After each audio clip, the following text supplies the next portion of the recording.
సిరిసిల్ల పట్టణ ప్రజలకు మరియు మిత్రులందరికీ ఉగాది శుభాకాంక్షలు తెలియజేసుకుంటూ నిన్నటి రోజున అధికార పార్టీలో ఉండి నాయకులు కొందరు ప్రెస్ మీట్ పెట్టడం జరిగింది. దానికి సంబంధించి మున్సిపల్ మీద ఎలాంటి ఆధారాలు లేకుండా ఇష్టం వచ్చినట్టు మాట్లాడడం జరిగింది. అవినీతి పాలన అంటూ వాళ్ళు గత పాలక వర్గంలో వాళ్ళు కూడా గౌరవ సభ్యులే అయ్యుండి కూడా పాలకవర్గం మీద లేనిపోని నిందలు మోపి ఈరోజు అబాస్ పాలు చేయడానికి వాళ్ళు మాట్లాడడం జరిగింది. దాన్ని కూడా వాళ్ళు ఒకసారి నెమరేసుకోవాలి. మేము కూడా గత పాలకవర్గంలో మేము కూడా గౌరవ సభ్యులమే అని చెప్పి మర్చిపోయి మాట్లాడతారు. కావున దయచేసి వారికి ఒకసారి విజ్ఞప్తి ఏంటంటే, దేనికైనా ఈరోజు ఒక వర్క్ ఒక 5 లక్షలు కానీ 10 లక్షలు కానీ కోటి రూపాయలు కానీ ఏ వర్క్ జరిగినప్పటికీ దానికి ఒక వర్క్ ఇన్స్పెక్టర్ నుంచి వర్క్ ఇన్స్పెక్టర్ ఏఈ గారు, డిఈ గారు అండ్ కమిషనర్ ఈ అని ఒక 5-6 మంది దాని మీద వర్క్ మీద ఉంటారు. దానికి సంబంధించిన ఎంపీ రికార్డు ఉంటుంది. దానికి మీరు అధికార పార్టీలో ఉండి పాలకవర్గం మీద అయిపోయిన తర్వాత గత 4 మాసాల కింద అయిపోయిన తర్వాత ఇప్పుడు ఏదో మేము ప్రజలను మభ్యపెట్టడానికి ఏదో చేయాలని అనుకుంటారు. దయచేసి అధికారం మీ చేతులు ఉంది, అధికార పార్టీలో ఉన్నారు ఇప్పుడు. కావున మీరు అవసరం అనుకుంటే ఎంక్వైరీ చేయండి. ఎంక్వైరీ చేసి దాన్ని ఏదైనా ఉంటే ముందడి తీసుకొచ్చి మీరు దాని నిరాధారణ ప్రజల ముంగట చూపెట్టాలి. లేనిపోని ఈరోజు అపోహలు చేస్తూ ఉంటే రేపు మీకు మంచిది కాదని చెప్పి మరొకసారి నేను విజ్ఞప్తి చేసుకుంటూ, దయచేసి మీకు గత 10 సంవత్సరాల నుంచి మీరు లేబర్ విషయంలో కూడా మీరు ఎంతమందిని పెట్టారు, ఏం పెట్టారు అనేది ప్రతి ఒక్క సభ్యునికి తెలుసు, ఎన్ని దానిలో అవినీతి జరిగిందని చెప్పి. అప్పుడు కూడా మేము చెప్పడం జరిగింది. ఇప్పుడు గత సంవత్సరంన్నర నుంచి మీ యొక్క ప్రభుత్వం వచ్చిన తర్వాత మన పాలకవర్గం ఉన్నప్పటి నుంచి ఇప్పుడు అయిపోయి కూడా గత 4 మాసాలు అవుతుంది. ఇప్పటి వరకు గత సంవత్సరంన్నర నుంచి సిరిసిల్ల పట్టణంలో ఒక తట్టెడు మట్టి కూడా వేసిన దాఖలాలు లేవు. దానికి సంబంధించి మీరు మా యొక్క మంత్రివర్యులు 9.5 సంవత్సరాలలో సిరిసిల్ల అనేది రాష్ట్రంలో కాదు దేశంలో నెంబర్ 1 చేయడం జరిగింది.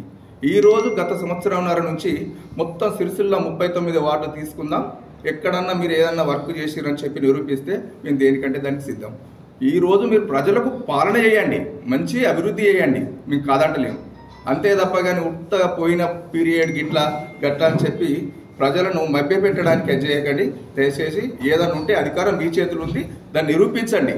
అంతేగాని ప్రభుత్వం మీ చేతులు ఉంది కనుక దాన్ని ముందడి తీసుకొచ్చి దాన్ని నిరూపించాలి. కానీ దయచేసి ఇటువంటి నిరాధారమైన ఆరోపణలు చేసి మున్సిపల్ను అపాలు చేయొద్దని కోరుకుంటున్నాం.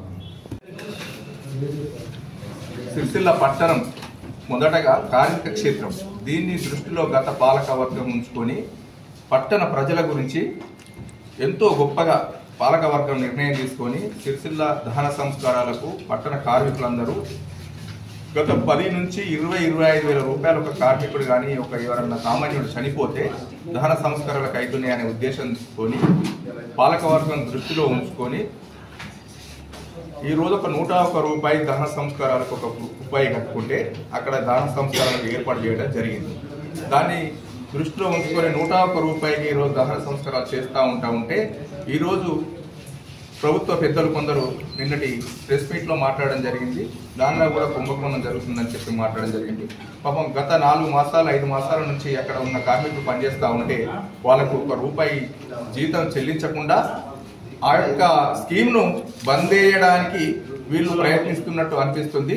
దయచేసి అది గిట్ట కార్మికులు బంద్ చేస్తే ఆ 101 రూపాయి స్కీమ్ గిట్ట పోయి మళ్ళీ 20 నుంచి 25 వేల రూపాయలు ఏ కార్మికుడు కానీ ఏ ఒక్క ఇక్కడ సిరిసిల్ల పట్టణం నుంచి చనిపోయి అక్కడికి దాన సంస్కారాలు తీసుకపోతే 20 నుంచి 25 వేల రూపాయలు అవుతున్నాయి అని చెప్పి గత పాలక వర్గం దృష్టిలో ఉంచుకొని 101 రూపాయికే ఈరోజు ప్రవేశపెట్టడం జరిగింది. అది గిట్ట బంద్ వేయడం జరిగితే దానికి బాధ్యత ఇప్పుడున్న ప్రభుత్వం అధికార పార్టీ ఉన్న ప్రభుత్వం మాత్రం బాధ్యత వహించవలసి ఉంటుంది. కావున దయచేసి దీన్ని దృష్టిలో ఉంచుకొని ఆ కార్మికులకు వెంటనే తక్షణమే ఆ కార్మికులకు జీతాలు భత్యాలు ఇవ్వాలని చెప్పి మేము కమిషనర్ గారిని రిక్వెస్ట్ చేయడం జరుగుతుంది.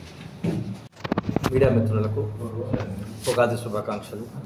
మరియు పట్టణ బీఆర్ఎస్ పార్టీ కుటుంబ సభ్యులకు,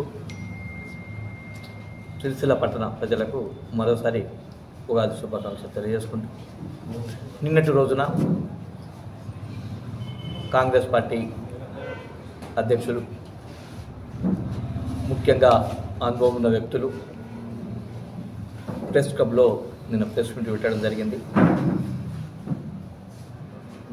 ఆ మీడియా ద్వారా మాట్లాడింది నిన్నటి రోజున నేను ప్రత్యేకంగా చూడడం జరిగింది.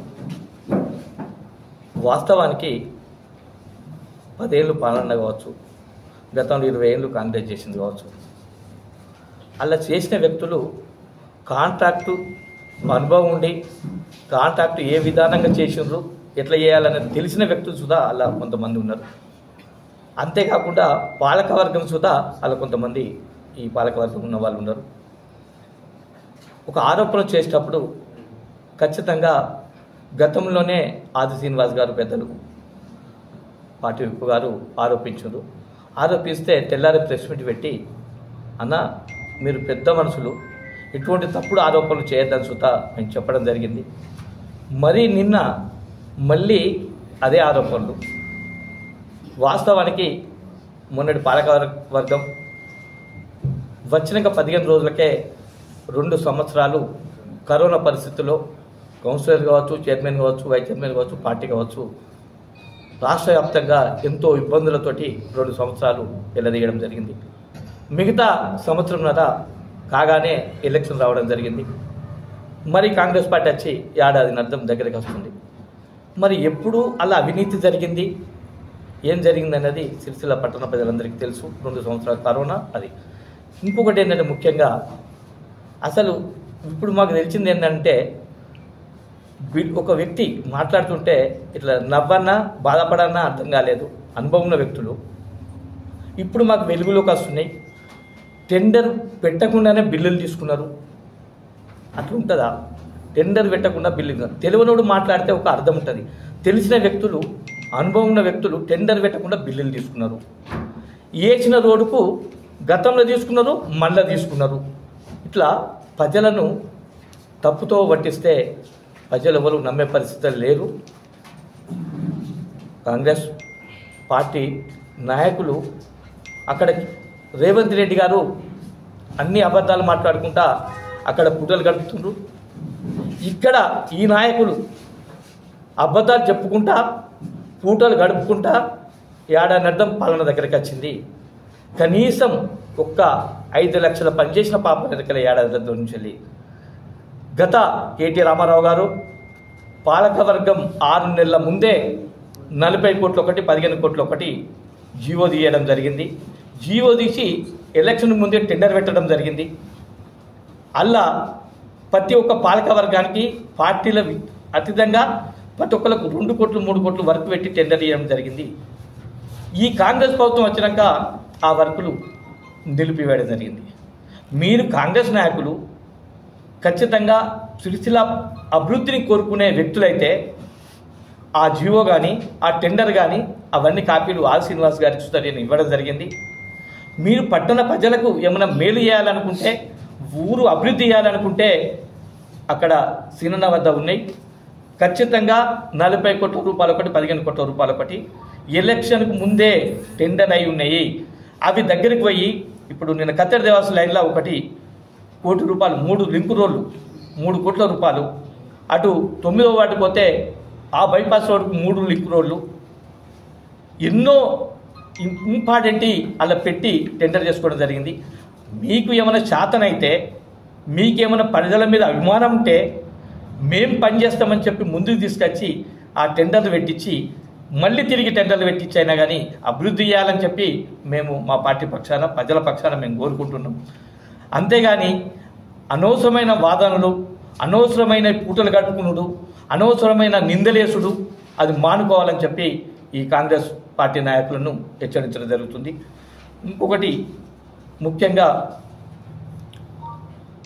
మొన్నటి రోజున ఒక ముఖ్య నాయకులు ఏంటంటే శవాల మీద పైసలు ఏరుకునే నాయకులే కనిపించింది.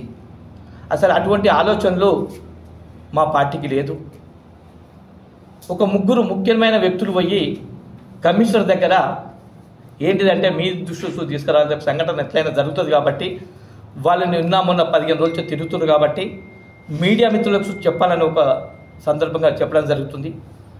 ఎందుకంటే గత పాలకవర్గంలో ప్రతి ఒక్క కౌన్సిలరు అన్న అక్కడ కొంచెం గరీబులు చనిపోయారు, ఒక 1000 రూపాయలు 500 తక్కువ చేయదని చెప్పి ఎన్నో సందర్భాలు అడిగితే జేబులకెళ్ళి 500, 2000, 3000 ఇట్లా ఇచ్చి దాన సంవత్సరాలకు సుత మా కౌన్సిలర్స్ చేయడం జరిగింది. అయితే ఆ ఆలోచన కొరకు ఒకసారి మనం ఆలోచన చేసి పాలకవర్గానికి వేటు పడకుండా చేయాలన్నా మీరు అనుకుంటే అవుతుందని చెప్పి కౌన్సిలర్ అందరూ పార్టీ ప్రెసిడెంట్ గారు నన్ను కోరితే చైర్పర్సన్ గారు కూకుండా పెట్టుకొని ఒక రూపకల్పన చేయడం జరిగింది. ఎంత అవుతుందంటే దాన్ని దాదాపు 2.5 లక్షల నుంచి 3 లక్షలు అవుతుంది ఆ నెలకు. సరి 40-45 ప్రతి నెలకు శవాలు వస్తున్నాయి కాబట్టి 3 లక్షల రూపాయలు అవుతున్నాయి. ఇది భారం అవుతుందని చెప్పి అనుకొని అప్పుడు ఉన్న పాలకవర్గంతో చర్చించి కేవలం ఒక ముగ్గురు కట్టెల సేకరణ కొరకు సాలరీసు, ఒక ట్రాక్టరు, వాళ్ళకు ఒక 75,000 మిషన్లతో సహా ఈ కట్టెలు పేర్చులకు 1500 రూపాయలు ఉంటే ఈ పాలకవర్గం బడ్జెట్ లేదు కాబట్టి 1000 రూపాయలు తీసుకోమని చెప్పి సుంకరులను 6గురిని వాళ్ళ ముగ్గురిని ఒక ట్రాక్టర్ అన్నిటి కలిపి 1,30,000 రూపాయలు బడ్జెట్ ఒక సంవత్సరానికి కేటాయించడం జరిగింది. 3 లక్షలు దాన్ని 1,30,000 కుదించి చేయడం జరిగితే ఒక అనుభవం ఉన్న వ్యక్తులు పోయి అలా అవకతవకలు జరుగుతుంది, కలెక్టర్ దగ్గరకు ఒక లెటరు, కమిషనర్ దగ్గరకు పోయి ఇండివిజువల్గా లెటర్ ఇస్తే బాగుండదు, పబ్లిక్లో మా ఇజ్జత్ పోతుంది అని కలెక్టర్కి ఇండివిజువల్ చెప్పి కమిషనర్కు ఇండివిజువల్గా చెప్పి ఆ సంఘానికి నోటీస్ ఇవ్వడం జరిగింది. 4 మాసాల నుంచి మాకు జీతాలే లేవు సార్, మాకు జీతాలు లేకపోతే పరిస్థితి ఏందని చెప్పి వాళ్ళు పోతే మీకు జీతాలు ఇవ్వద్దని చెప్పి కాంగ్రెస్ వాళ్ళు వచ్చి మాకు చెప్పిండ్రు. అలా అవకతవకలు జరిగింది అని మాట్లాడారు. ఆ కాంగ్రెస్ నాయకులు ఎవరు అని తెలుసుకుంటే బాగా చాలా పెద్ద మనుషులు, బాగా అనుభవం ఉన్న వాళ్ళు. 1,00,000 రూపాయల మీద 9 మంది జీతాలు వెళ్ళి నెలకు 1,30,000 మనం ఖర్చు పెట్టే 101 రూపాయలతోటి చేసే 3 లక్షలు దాన్ని 1,30,000 పెడితే పాలకవర్గం అవినీతికి పాల్పడ్డదని చెప్పి మీరు పోయి కమిషనర్ దగ్గర 4 మాసాల నుంచి వాళ్ళ జీతాలు లేక అల్ల ఇలా కొట్టుకున్న పరిస్థితి ఏర్పడుతుంది. ఇప్పుడు లాస్ట్కి వస్తే మేము సోమవారం నుంచి చెయ్యము, మా 4 నెలల మాసాల నుంచి జీతాలు ఇవ్వడం లేదు, మాకు ఆ పని వద్దు అని చెప్పి శుంకరులను వాళ్ళు ముగ్గురు టోటల్ బంద్ చేయడం జరిగింది. అంటే మీరు చేసే కాంగ్రెస్ నాయకులు చేసే పనులు ఊరికి బాగు చేయాలి కానీ చెడగొట్టేందుకు ఉన్నారా అని చెప్పి నేను పత్రికా మీడియా ద్వారా మీకు అడగడం జరుగుతుంది. 4 మాసాల నుంచి మీరు కమిషనర్ దగ్గర కొండి, ఎందుకు 4 మాసాల నుంచి వాళ్ళకి సాలరీస్ ఇవ్వడం లేదు? 1,30,000 రూపాయలు 4 మాసాల నుంచి ఇవ్వకుండా వాళ్ళు ఎట్లా పనిచేస్తారు? వాళ్ళు సుంకరులు కనీసం ఈ రెక్కాడితేనే దొక్కాడని వ్యక్తులకు 4 మాసాల నుంచి నువ్వు సాలరీస్ ఇవ్వడం లేదు, కావాలని కంప్లైంట్ చేసిందని చెప్పి ఒక నోటీస్ ఇచ్చి వాళ్ళని ఇవాళ ఈ పరిస్థితికి తీసుకొచ్చినాం. బిడ్డ రేపేమని అయితే ఈ పథకాన్ని ప్రజలకు మంచిగా ఉంటుందని ఆలోచన చేసి మేము చేయడం జరిగింది. రేపు దీనికి ఏమన్నా రేపటి నుంచి ఎవరి దానికి వాళ్ళు చేయమని అంటున్నారు. అటువంటి పరిస్థితి ఏర్పడితే మాత్రం పూర్తిగా ఇక్కడ ఉన్న ముఖ్య నాయకులు కాంగ్రెస్ నాయకులే బాధ్యులవుతారని చెప్పి ఈ సందర్భంగా మేము పత్రిక ద్వారా మీకు తెలియజేయడం జరుగుతుంది. ముఖ్యంగా సిరిసిల్ల పట్టణంలో దాదాపు 10 సంవత్సరాల పాలనలో మా మిత్రులు ఇప్పుడే చెప్పారు, ఒక వ్యక్తి మాట్లాడడం జరిగింది నిన్న. ఏంటిదంటే లేబర్ల మీద 1,00,000 రూపాయలు కుంభకోణం అని అన్నారు. అసలు 2000 సంవత్సరం 2009 సంవత్సరం దాకా ఆ వ్యక్తులే టెండర్ పట్టుకొని 7,500 రూపాయలు ఆ కాలంలో ఒక లేబర్కి ఇస్తే ఆ టెండర్ ప్రక్రియ తీసుకొని 5,000 రూపాయలు 6,000 రూపాయలు ఇచ్చి ఒక 5-6 సంవత్సరాలు నడిపేయడం జరిగింది. అప్పుడు అవినీతి ఉందా? ఇప్పుడు అవినీతి ఉందా? అప్పుడేమో కాంట్రాక్టర్ ద్వారా తీసుకొని వాళ్ళకి 5,000 5,000 6,000 6,000 తీసుకొని నెలకు 20 నుంచి 30, 40, 50,000 ఆ కాలంలో అట్లా కాంట్రాక్టర్ ద్వారా చేయలేదు. ఇప్పుడు మా పద్ధతి 250 మంది అవుట్ సోర్సింగ్ లేబర్లు, 10 మందికి ఒకరిని పెబ్బర్ చేసి ఒక లీడర్ని చేసి స్వయంగా 16,500 రూపాయలు వాళ్ళ అకౌంట్కే వేసి వాళ్ళ అకౌంట్ దారినే 10 మంది క్యాలిక్యులేట్ కొట్టి 1 రూపాయి లేకుండా అవినీతికి లేకుండా దాదాపు 10-12 సంవత్సరాల నుంచి 10 సంవత్సరాల నుంచి అవినీతికి తావీయకుండా డైరెక్టు కార్మికుని అకౌంట్లకే పడే విధానంగా ఈ పాలకవర్గం, గత పాలకవర్గం కానీ ఈ పాలకవర్గం చేసింది. అవినీతి అనేది లేకుండా ఈ రోజున నడిపింది మున్సిపాలిటీ అంటే కేవలం పెద్దలు కేసీఆర్, కేటీఆరే. కనీసం ఒక బిల్డింగు పర్మిషన్ తీసుకున్నా కానీ డైరెక్ట్ ఇన్వాల్వ్ చేసి, డైరెక్ట్ కస్టమర్కి ఇన్వాల్వ్ చేసి ఆ పద్ధతిలో ఇలా రాష్ట్రాన్ని ముందుకు తీసుకుపోయిన గొప్ప వ్యక్తి కేసీఆర్, కేటీఆర్ గారు. ఆ అవినీతి తావీయకుండా ఇలా పాలకవర్గం బ్రహ్మాండంగా చేసింది సిరిసిల్ల పట్టణ ప్రజలందరికీ తెలుసు. ఈ పిచ్చి పిచ్చి ఆరోపణలు, పిచ్చి పిచ్చి అవగాహన లేని మాటలు మాట్లాడితే మాత్రం ఊరుకునేది లేదు. ఎక్కడికైనా పర్వాలేదు, సిరిసిల్ల పట్టణంలో పోసిన రోడ్డును మళ్ళీ రికార్డ్ చేసి తీసుకున్నాడంటే దానికి పూర్తి స్థాయిలో నేను అంగీకరిస్తా. మీ ముందుకు వచ్చి ఎక్కడ వేసిండ్రో నిరూపిస్తే నేను సుధా గాంధీ కాడ రెడీ ఉన్నా. అటువంటి ఆరోపణలు రికార్డ్ లేకుండా, ఏది టెండర్ లేకుండా పైసలు తీసుకున్నారు రికార్డ్ చేసి, ఇటువంటి మన పోసిన రోడ్డుకి మళ్ళీ బిల్లు తీసుకున్నారు. ఇటువంటి ఆరోపణలను, ప్రజలను మధ్యపెట్టే ఆరోపణలు బంద్ చేయాలని చెప్పి ఈ సందర్భంగా హెచ్చరించడం జరుగుతుంది. ఇంకొకటి, ఒక వ్యక్తి అంటాడు అసలు జనరల్ ఫండ్ మున్సిపాలిటీ 7 సంవత్సరాల నుంచి మైనస్ ఉంది. అసలు జనరల్ ఫండ్ 5 లక్షలు 3 లక్షలు పెడితే వేసే పరిస్థితుల్లో 10 సార్లు టెండర్ పెట్టినా వేసే పరిస్థితులు లేకపోతే ఎమర్జెన్సీ కింద ఉంటే కమిషనర్ను అధికారులు బతిలాడితే జిందం వ్యవస్థ పేరు మీద చేసిన 10 సార్లు టెండర్ పెట్టింది సుతా మున్సిపాలిటీ పోతే తెలుస్తుంది. ఎవరు టెండర్ అయిన పరిస్థితుల్లో రిక్వెస్ట్ చేసి చేయించి అప్పుడు అత్యవసరం ఉంది కాబట్టి చేయించడం జరిగింది. అటువంటి ఆరోపణలు సుతా మానుకోవాలి. నీకేమన్నా అవగాహన ఉంటే మున్సిపాలిటీ పోయి ఎన్నిసార్లు టెండర్ పెడితే ఎంతమంది రాలేదు, 5వ సారి చూసి రిక్వెస్ట్ చేస్తే చేయించడం జరిగింది.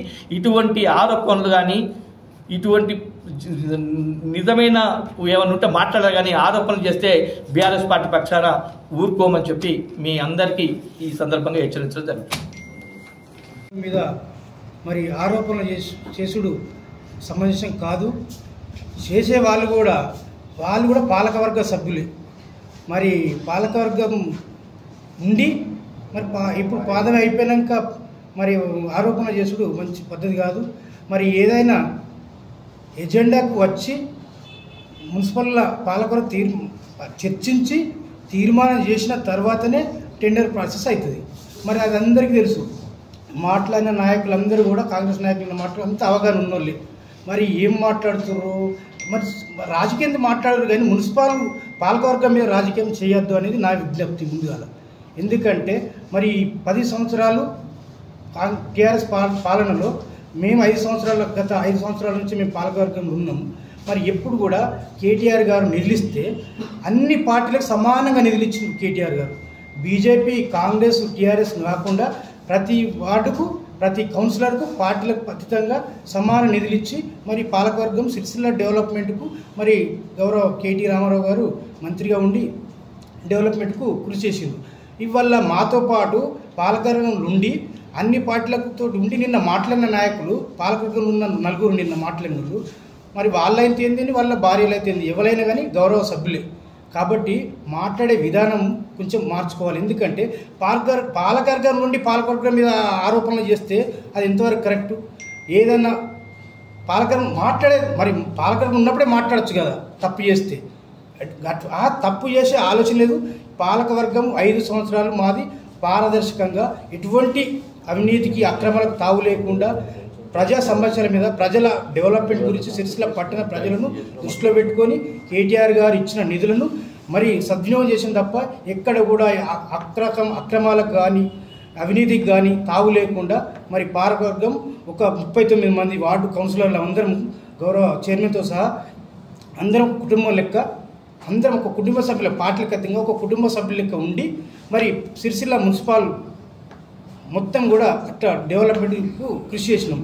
కానీ ఇవాళ పదవి అయిపోయినాక, పాల్గొన్న టైం అయిపోయినాక లేని పోని ఆరోపణలు చేసుడు మరి కరెక్ట్ కాదు. కాబట్టి ఇక నుంచి అయినా మార్చుకోవాలి. గతంలో కూడా కాంగ్రెస్ పార్టీ 2009 ప్రభుత్వం ఆల్రెడీ ఉన్నప్పుడు కూడా లేబర్ కావచ్చు, అప్పుడు 8,000 7,500 ఇచ్చారు. ఇవాళ మా ప్రభుత్వం కేటీ రామారావు గారు మంత్రి గారు అయినాక ఇవాళ 16,500 జీతం ఇస్తున్నాం లేబర్కు. మరి అప్పటికిప్పటికి ఎంత తేడా ఉండదు. కాబట్టి ఆరోపణలు చేసినప్పుడు దాని మీద పూర్తి అవగాహన ఉండి మాట్లాడాలి. సరే, నాకు కూడా మీరు మాట్లాడినంత అవగాహన ఉన్నోళ్ళే. ఇప్పుడు టెండర్ ప్రాసెస్ అంటారు.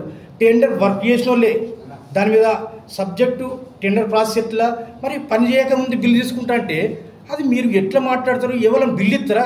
ఆఫీసర్లు అట్లా సంతకాలు పెడతారా? రికార్డ్ చేస్తారా? ఎంబీ రికార్డ్ చేస్తారా? అది మాట్లాడేటప్పుడు కొంచెమన్నా మీరు మళ్ళీ మాట్లాడిన ప్రతి ఒక్కరు వర్క్ చేసిన వాళ్ళు కాబట్టి దాన్ని కూడా అవన్నీ ఆరోపణలు నిరాధారమైనవి, అవి ఎట్టి పరిస్థితుల్లో అవి తప్పు. కాబట్టి మాట్లాడేటప్పుడు కొంచెం దాని మీద సబ్జెక్ట్ మీద మాట్లాడాలి. ఎవరో రాసిచ్చిన దానికి మీరు మాట్లాడినట్టు మాకు అనిపిస్తుంది. కాబట్టి ఇటువంటివి కూడా మానుకోవాలి. పాలకవర్గం మీద, మున్సిపల్ పాలకవర్గం మీద మళ్ళీ ఒక్కసారి ఆరోపణలు చేయొద్దు. రాజకీయంగా మాట్లాడుకోరు, ఏదైనా మాట్లాడుకోరు, మీరు మాట్లాడతాం మేము మాట్లాడతాం, కానీ లేనిపోని అబ్బండలేసి పాలకవర్గాన్ని మాత్రం అవాసు పాలు చేస్తే సిరిసిల్ల పట్టణ ప్రజలు చూసిర్రు ఎవరు డెవలప్మెంట్ చేసిర్రు, ఎవరు చేస్తుర్రు. 55 కోట్లు రేవంత్ రెడ్డి గారి ప్రభుత్వం వచ్చినాక కేటీ రామారావు గారు మంజూరు చేసిన 55 కోట్లు క్యాన్సిల్ చేసిన చరిత్ర కాంగ్రెస్ పార్టీది, మంజూరు చేసిన చరిత్ర టీఆర్ఎస్ పార్టీది. ఈ నిధులు తీసుకొచ్చి సిరిసిల్ల పట్టణ అభివృద్ధి ప్రతంలో తీసుకుపోవడానికి కృషి చేయరు తప్ప వచ్చిన నిధులు మరగొట్టుడు చరిత్ర మీది. డెవలప్మెంట్కు మంజూరు చేయించడం మాది మా మంత్రి గారిది, మాజీ మంత్రి వారిది. కాబట్టి మీరు ఆలోచన నుండి మాట్లాడాలని మీ అందరికీ విజ్ఞప్తి చేస్తున్నాను.